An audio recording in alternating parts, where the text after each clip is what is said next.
Welcome back to Chaos Corner. It's me. It's me. It's the GOC, live to tape from the lounge here at Chaos headquarters. Fans, we're jumping back into the time machine and we're traveling all the way back to September 26th, 1977 at Madison Square Garden for the old school Worldwide Wrestling Federation. This is episode 9 in this series here on Guardian of Chaos, the YouTube channel. Go out to Peacock, the cock, that's right, the network, the WWE network, and follow along, and you could watch here with the GOC. I'll say that to say this, because I tell it like it is. Live to tape. Follow me on all social media platforms. You know what they are. In real time on Twitter, at Big Daddy GOC, and the GOC stands for the Guardian of Chaos. Follow me on Instagram, the Guardian of Chaos. My 2 accounts on Facebook, that's right, there's 2, J Brony and Prodigio Fidelis El Guardian. That's right, J Brony. Follow me on Gitter, Gab, Truth Social, Rumble. I cover it all in the IWC because it's me, the GOC. One man, unique, unedited, unscripted, no bells, no whistles, no Patreon, no super chats. What you see is what you get. I invite you into my home to cover the history right now of the Worldwide Wrestling Federation. As I said, like, subscribe, leave a comment, share this out there because it's your old buddy. How many times do I have to say it? We're going to go back into the time machine and we're going to cover a lot of things here on the old school network. So thanks for being here. Kick back and relax. Grab a beverage. It's the weekend, man. It doesn't get much better than this. Yeah, I have a straw. You never know when you might need these straws with what's going on in this world. Let's not talk about that. Let's keep it pro wrestling. Stand by. We're jumping off all the other social media platforms and we're coming back here to Guardian of Chaos, the YouTube channel. Don't you dare miss it.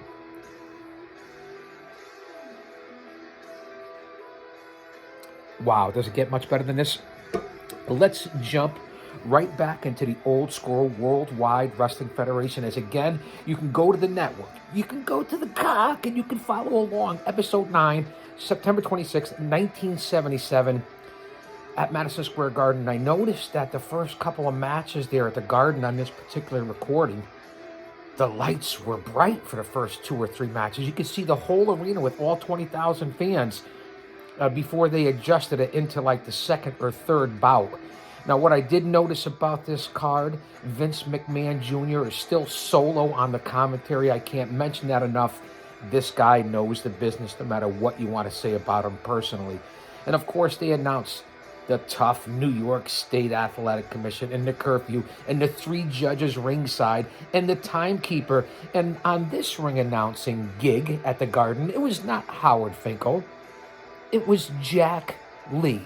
That's right, Jack Lee. So just to give you all the luminaries, and we started off here in 1977 with the Mighty Midgets. That's right, Little Tokyo and Cowboy somebody or other against Cowboy Lang and the Haiti Kid. 2 out of 3 falls. Your winners, the faces of the Midgets at that time, Cowboy Lang and the Haiti Kid. But let me tell you, Little Tokyo was no joke.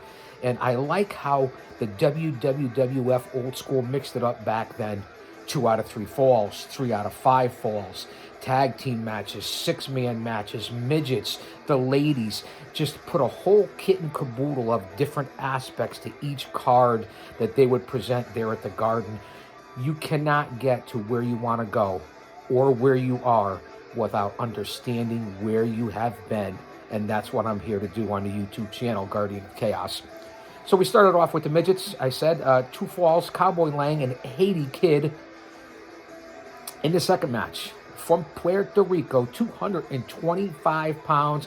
And what a reaction this man got whenever he showed up in the Garden, especially from his Puerto Rican people. And that would be one Johnny Rivera, as he took on, from the Orient, perhaps one of the badass wrestlers to ever come out of the Rising Sun, Professor Teru Tanaka, 285 pounds, out of Hiroshima, Japan.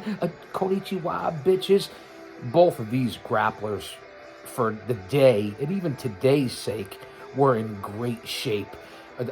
Tanaka wearing the traditional black robe with the Japanese insignia, black boots, and of course the legendary salt tradition in the corner, the whole 9 yards of what Fuji Saito, Tanaka, and the ilk did back in the day. And of course, ringside, the fans, as I've always said throughout this series that we're doing here, we're on episode 9 in the new series of the OG WWWF Old School Throwback. Mrs. Krieger was ringside as she always was, and some of the fans, it was priceless and timeless what happened back then in the 70s, and it still relates to today.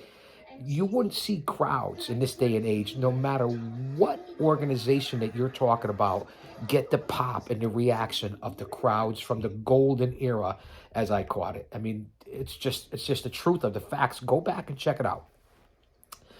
So Johnny Rivera, Toru Tanaka, the fire up on the faces back in the 70s, I said, have been legendary. The drop kicks, the forearms, the right hands from Johnny Rivera, and of course the chops, the martial arts, the wrist locks, the pressure holds, the chokes from Tanaka. I mean, was there anybody that was more of a dastardly villain than Professor Toru Tanaka? The bottom line is 10 minutes, 9 seconds, a karate chop, into a pin, and your winner, Professor Toru Tanaka, in the second bout at MSG, here on the Throwback Flashback with the GOC, to learn history. I say it all the time. We go into the third bout of the night, and for one of the first times since I've been covering it here back and forth on these episodes, we actually saw a heel versus heel. Because clearly back in the day, you knew who the heels and faces were, not like here in 2023. Yeah, I know you're all still recovering from Valentine's Day, but it's the weekend, man. It's actually National Wine Drinking Day today, so salud to everyone out there who partakes. The next match, as I said, heel and heel, the Isle of Malta, 268 pounds, Baron Mikel Cicluna takes on, at 245 pounds, from Hotlanta, Atlanta, GA, Dynamite Jack Evans, with the bleached blonde hair and the red and white singlet with the white stars on it. And I'll allude to that further on in the card, and the tag team that Dynamite Jack Evans was involved with back in the day. They wore the same outfits. But third bout here at the Garden, felt form, Cicluna versus Jack Evans. You know what you get from Cicluna, who was a cagey veteran, a big guy, 6'5", maybe 268. Always with that foreign object back in the day, a la George the Animal Steel was the same way. So with the big stomps, the kicks, the big chops, I mean, Cicluna was a big man. What a brawl this was between Jack Evans and Cicluna. And of course, Jack Evans, if you look back at his ring style, using the ropes, the stomps, working the leg, which is smart against a much bigger Cicluna. Big rights by Dynamite Jack Evans. And the funny thing is, this ended up turning into a big brawl between the two heels, slugging it out on the ring apron. Again, not a lot of outside ring action during the 70s there in the old school Worldwide Wrestling Federation, and ended up in a double countout disqualification, and it was called a draw. You see today in 2023, if it's a countout or a disqualification or anything like that, the one worker, the one talent, the one star, whoever was not disqualified, gets their hand raised and they get the victory. Well, not back in the day. If it was a curfew, if it was disqualification, a count out, a lot of times it ended up, a double count out ended up being called a draw. When do you see that in 2023, whether it be in the WWE, AEW, MLW, the NWA, New Japan, Ring of Honor, Impact? It doesn't matter because you don't see it. And speaking of that, tonight, a big show for the WWE when they will be having the Elimination Chamber. So I'll be partaking of that. Who knows what's going to happen with Sami Zayn, the Bloodline, the Ultimate Uso, Roman Reigns, Brock Lesnar, Bobby Lashley. A total difference between 2023 and 1977. So double disqualification, double count out, a draw between Cicluna and Jack Evans here in September 26, 1977. Let's go on to the next match. One fall, 20 minutes. Big difference from today, which is one fall, 10 minutes. You see how much the industry and the business has changed. From Tokyo, Japan, they said, which we know he's from Osaka, Japan. But let me just throw that out there. They did say Tokyo, Japan. So let me rewind here. Let's get into a little music, a little background. We don't want any copyrights. I'm getting ready to review my boy's podcast, Off the Script, JD from New York, which will follow right into the OG of podcasts, and my boy from the Sit Down, Don Tony. So you know, two of the bigger podcasts that I moderate for, and then even throw in the heel mark, Chi-Town Jesse. So I try to do a lot of different things besides just here on Guardian of Chaos on the YouTube network. So sit back, follow along. Let me start this over so we get into the rotation of not having any copyrights or strikes or anything like that. So as I said, Mr. Fuji, Osaka, Japan. It said it right on his trunks, but of course the ring announcer Jack Lee said from Tokyo. So a day late and a dollar short. You know what you get. 285 pounds with Fuji at that time. Much bigger than latter in his career when he was about, say, 240, 250. He was a big man, Fuji. You know what you get with Fuji, like I said with Tanaka? The chops, the nerve holds, the martial arts, the kicks. It doesn't get much better than the style of the Orient, the Asians back in the 70s that came over from the Rising Sun, as Vince McMahon would say. And if anyone gets offended, get the fuck off the channel. I really don't care. This is old school. We're flashing back. We're throwing it back, man. Going up against, and this guy always got a good crowd reaction, this worker, from Jamaica in the West Indies at 230 pounds, Lenny Hurst. And as I said, the multicultural, multi-ethnicity, the multi-talented, just a melting pot of New York City, Madison Square Garden, for the times, races, religions, creeds, cultures, men, women. It didn't matter. We all came together. Unlike how it is today in the business. And it's my little soapbox, my little throwing it out there. But Lenny Hurst always got a big crowd reaction. I've said it in the past, whether it was the Irish, the Polish, the blacks, the Puerto Ricans, the Asians, it just didn't matter. Even someone like a Killer Kowalski, an Irish Pat Barrett, Dominic DeNucci, just the reactions that people got from the crowd, always on their feet. The crowd reactions to pops were insane. Nothing like it. Not even today. You know, I watched SmackDown last night. It was from Montreal, Canada, and boy, did they give a hell of a return to Sami Zayn.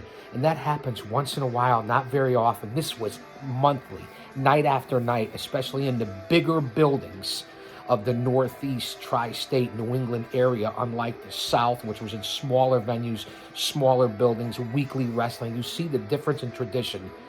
So, pretty simple here with Lenny Hurst. You know you get the drop kicks, the headbutt, the traditional cartwheel, so on and so forth for his time, his country, where he's from. Him as an athlete, Lenny Hurst was agile, hostile, mobile, and nimbile, and certainly got a reaction against the much bigger Fuji.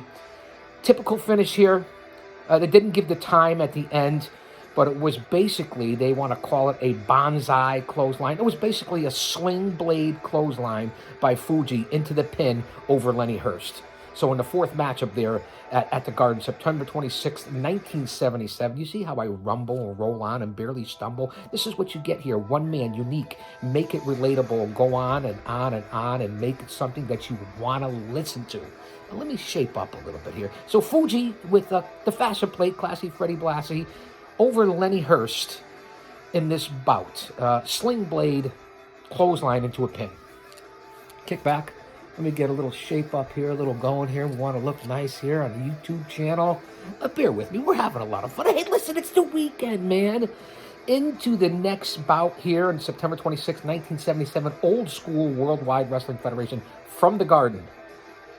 From Princeton, Minnesota. 235 pounds, and he was interviewed on the ring apron by Vince Jr., and that would be one Bob Backlund, undefeated at the Garden And man, you say what you want about Backlund. I've had a chance to work with him a couple of times, hang out with him a couple of times, interview him, read his book. What a man. People say, oh, his era in the 70s and early 80s was boring. He wasn't a grappler. The crowd reaction this man got whenever he went anywhere. Say what you want about Backlund. There's only been, 4 or 5 title reigns that have gone over 1,000 days in the Worldwide Wrestling Federation. World Wrestling Entertainment. One of them is Bob Backlund. And no, it's not Roman Reigns yet. He's a couple hundred days away from that. Pedro Morales, Bruno Sammartino twice, Hulk Hogan, and Bob Backlund are the only in the history of the Worldwide Wrestling Federation, the WWE, that have held that title more than 1,000 days. And I think here in 2023, I think Reigns is on 800, maybe coming up on 900 days. Will he make it to that level? Considering in that 800, 900 days, he's only defended the title 30 or 40 times, when these guys would defend that in 2 months. Let it sink in. That's the history and the reality of the facts that I give you, the good, the bad, and the ugly, here on Chaos Corner. And his opponent back then in 77, you know I'm always fucking up, right? Somewhere along the line. What did Bully Ray say to me at least 15, 18 years ago when we were working for the NWA World Tag Team titles? The Dudleys against the Outcast Killers with yours truly. Give the Guardian of Chaos 5 spots, he'll fuck up 4 of them. I consider that to be a compliment coming from a 2-time Hall of Famer like Bully Ray. So you guys get it. Both undefeated in this bout. From Paulsboro, New Jersey, 252 pounds, went on to own the Monster Factory, was responsible for a lot of talent, and was no slouch himself. Pretty boy Larry Sharp coming out, throwing roses to the crowd. Unbelievable. Everybody wanted a rose. It was quite the scene there. Pretty boy Larry Sharp was quite the showman, wearing the red robe. And he had the exact same singlet, the red and white with the stars, as Dynamite Jack Evans. Because if you remember correctly and do your research and your homework, they went on to be quite the tag team, Dynamite Jack Evans and Pretty Boy Larry Sharp. So here we go, both undefeated in the 5th bout of the night.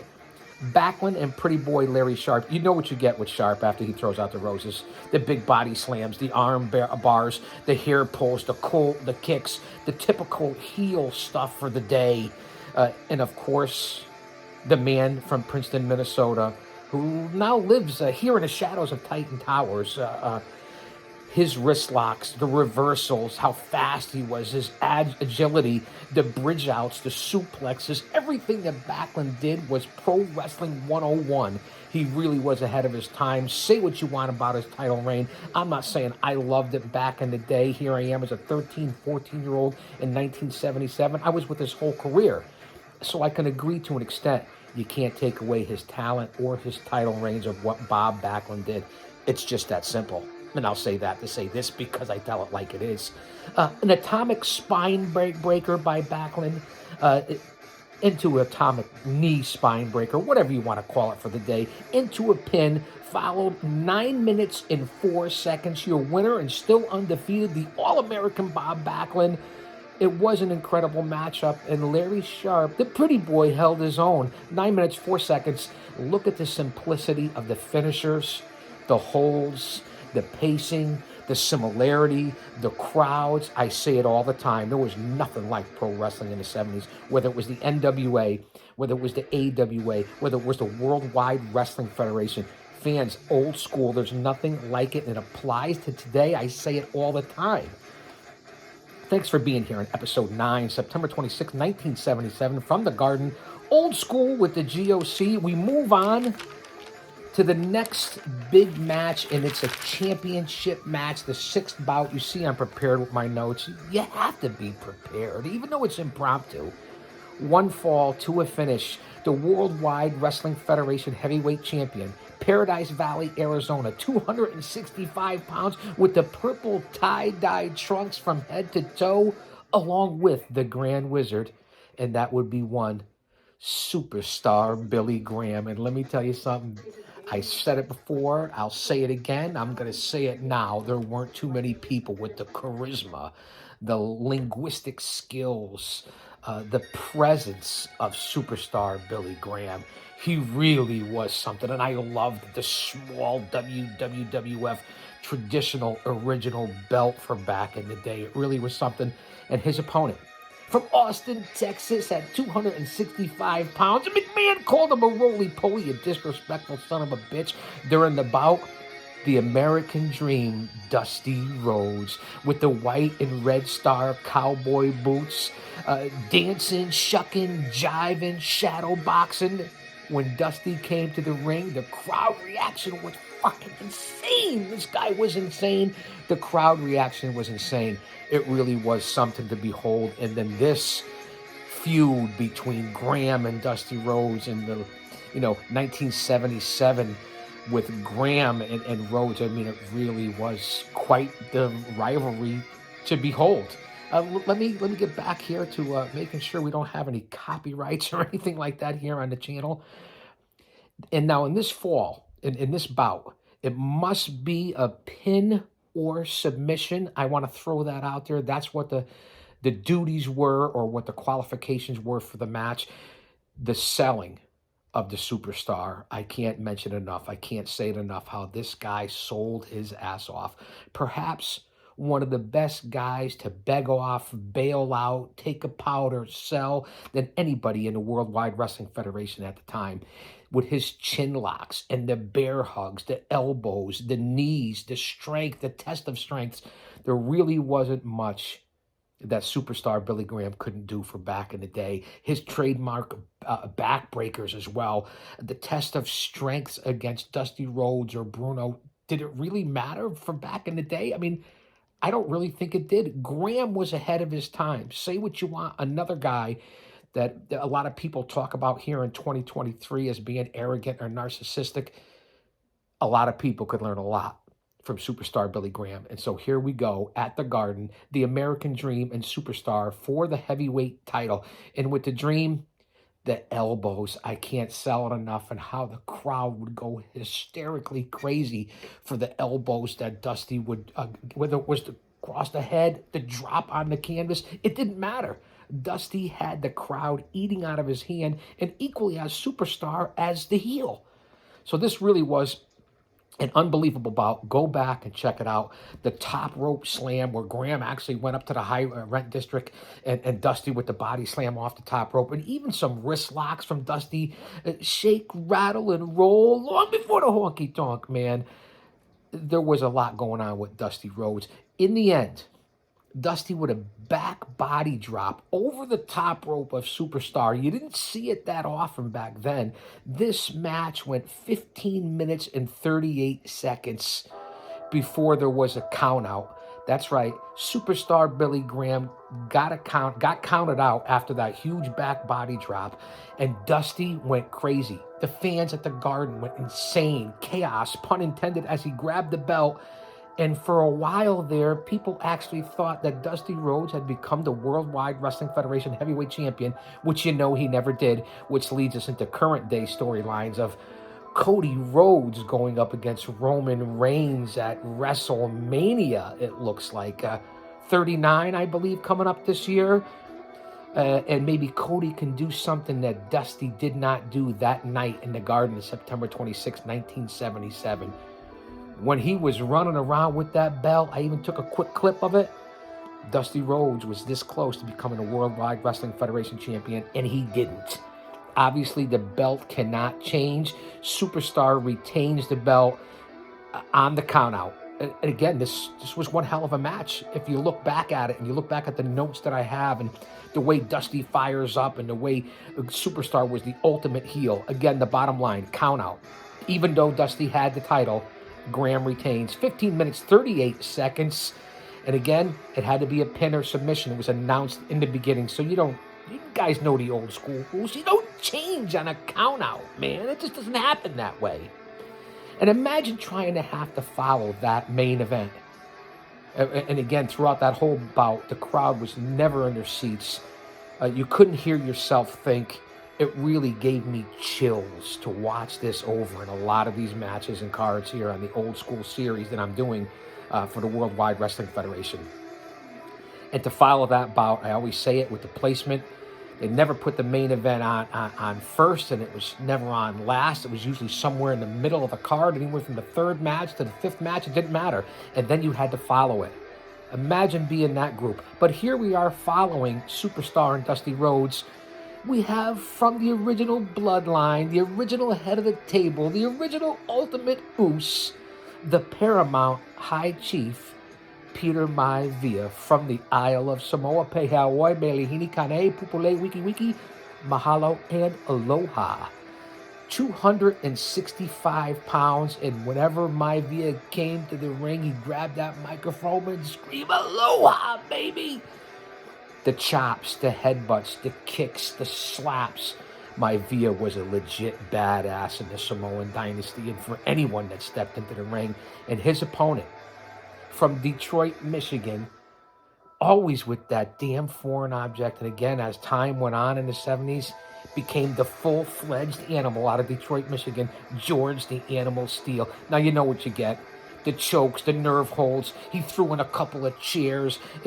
The forearm smashes, always a low blow, always that foreign object. You know what you got with the animal. And he used to drive the crowd insane. You think that Brody and Hansen did it over in Japan, or Abdullah the Butcher and Carlos Colon in Puerto Rico? There was nothing like when the animal came into the ring at Madison Square Garden back in the day. People ran like they were scared for their life. Maivia attacked the animal right from the rip. And again, those traditional Samoan tattoos. I went on previously and talked about the story and how Maivia almost died with lead poisoning from getting all those tattoos in a short period of time. Let that marinate and sink in. You know you like it when I rumble and stumble and bumble, and it makes the comedy relief here on the channel. The chops, the headbutts, the kicks, the slaps. I've said it already with the high Paramount Chief Maivia. He attacks the animal to begin with, and steel powders. And they both give each other near the end of this bout the low blow. And again, like I've said about Bruno, the faces weren't above fighting eye for an eye, tooth for a tooth. So Maivia came back with an own nutcracker of his own on George the Animal Steel, tied the animal up in the ropes. And I've said it before, the old school guys back in the 70s are using the ropes as a weapon, whether you're bouncing off of them, high flying off them, which wasn't a lot, or for extra momentum to give more power behind the kick and the punch, and tying the guys up in the ropes, old school. They use that a lot to their advantage, which I don't see in 2023. Now here's where we go. At one point, the animal's tied up in the ropes, and he's hung up, and he's counted out. 13 minutes, 19 seconds this bout went. And the animal was hung up in the ropes, counted out. Your winner, the Paramount High Chief, Peter Maivia, from the original bloodline. Let that sink in, because it really was a decent bout. 13 minutes, 19 seconds, as you see the different times that go on here in the old school Worldwide Wrestling Federation. So the High Chief over the animal, and one heck of a physical brutality type match, if that even makes sense, because I think it does. And we're coming up onto I believe, the final bout of the night here on September 26, 1977, from the Garden, old school with the GOC, and to try to follow the main event, as I've been stressing in all these past episodes. We're coming up on almost 30 minutes. I want to get this up and out and uploaded for you guys to watch the history of the Worldwide Wrestling Federation, so you can go back and follow me on the network. A 6-man tag team match. 3 out of 5 falls.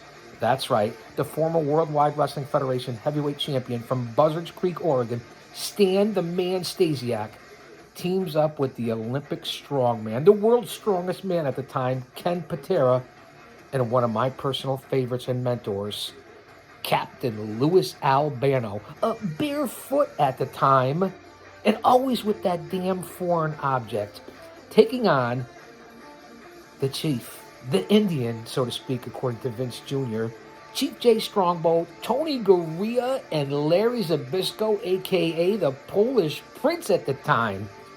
Unbelievable. Stasiak and Garea start this one off. 3 out of 5 falls. Do you see that in 2023? Because I don't think you do. Here's the bottom line. It was an unbelievable 6-man tag match, what they want to call trios nowadays in AEW. Stasiak, Patera, Albano, Zbyszko, Garea, Strongbow. As I said, Several saves by the captain throughout this match. I'll have to give him credit. He was nimble as a minx back in the day. So for Captain Lou Albano to actually save his team when he really wasn't a full-time grappler, more known for his managerial, despicable human being tactics, I love Captain Lou. First fall, Chief J pins Stan the Man Stasiak with a simple double chop to the throat. 10 minutes and 40 seconds. We come back in the second fall, and a top rope double axe handle by the Olympic strongman Ken Patera as he pins the Polish Prince Larry Zbyszko 5 minutes and 21 seconds. We go to the third fall. Now, it's just the best 3 out of 5. It's 1 fall apiece now between these two teams. And what happens? We get into the curfew, as they always have there at the New York State Athletic Commission in the Garden. And it really was one tough son of a bitch New York State Athletic Commission, checking your blood pressure, your weight, and all the different things you had to go through, and listening to your heart. And yeah, maybe they could be paid off, but nothing like that New York State Athletic Commission. So the bottom line here, in the 8th bout of the night, on a huge card of after Graham and Dusty Rhodes for the title, 6-man tag team match goes to a curfew, but this was kind of curious, because the ref awarded the victory to Strongbow, Zbyszko, and Garea. Now, I haven't seen that before. The different finishes, the different decisions, why they do what they do, the curfews, the countouts, the draws, so on and so forth. You don't get that today in 2023. So even though it was 1 fall apiece, no decided advantage towards either one of the teams, the ref decided to give the victory to Zbyszko, Garea, and Strongbow. Again, I'm confused as a baby at Hooters on this one. And there it was in the 6-man tag team match. But guys, I can't thank you for being here enough. This is my passion to give back to you as a distraction for all of us in this crazy world and what's going on. Stay close to your family and friends and your loved ones. I will be back with episode 10. Here we are, September 26, 1977 at the Garden on the Guardian of Chaos YouTube channel. We're wrapping it up. Don't go anywhere, because I'm coming back with episode 10. It's the old school with your old buddy, the GOC. That's me. Is that JD?